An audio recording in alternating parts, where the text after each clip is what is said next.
You, he screeched, you've murdered my cat. You've killed her. I'll kill you. Argus.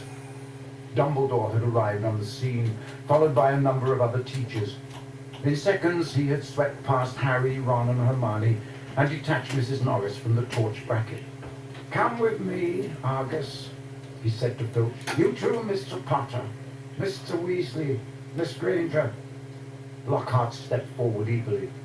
My office is nearest, Headmaster, just upstairs. Please feel free. Thank you, Gilderoy, said Dumbledore. The silent crowd parted to let them pass. Lockhart, looking excited and important, hurried after Dumbledore. So did Professors McGonagall and Snape. As they entered Lockhart's darkened office, there was a flurry of movement across the walls. Harry saw several of the Lockharts in the pictures dodging out of sight, their hair in rollers. The real Lockhart lit the candles on his desk and stood back. Dumbledore lay Mrs. Norris on the polished surface and began to examine her. Harry, Ron, and Hermione exchanged tense looks and sank into chairs outside the pool of candlelight, watching.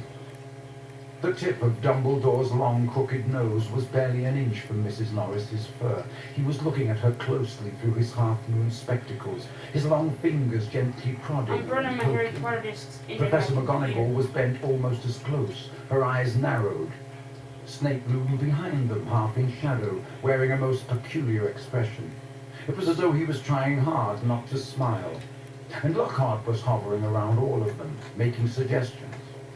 It was definitely a curse that killed her, probably the transmogrifian torture. I've seen it used many times. So unlucky I wasn't there. I know the very counter-curse that would have saved her. Lockhart's comments were punctuated by Filch's dry, racking sobs. He was slumped in a chair by the desk, unable to look at Mrs. Norris, his face in his hands.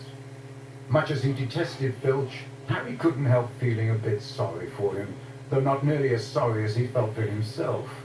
If Dumbledore believed Filch, he would be expelled for sure. For a few days, the school could talk of little else but the attack on Mrs. Norris.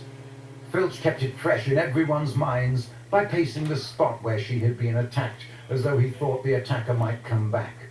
Harry had seen him scrubbing the message on the wall with Mrs. Scour's all-purpose magical mess remover, but to no effect. The words still gleamed as brightly as ever on the stone. When Filch wasn't guarding the scene of the crime, he was skulking red-eyed through the corridors, lunging out at unsuspecting students and trying to put them in detention for things like breathing loudly and looking happy. Ginny Weasley seemed very disturbed by Mrs. Norris's fate. According to Ron, she was a great cat lover.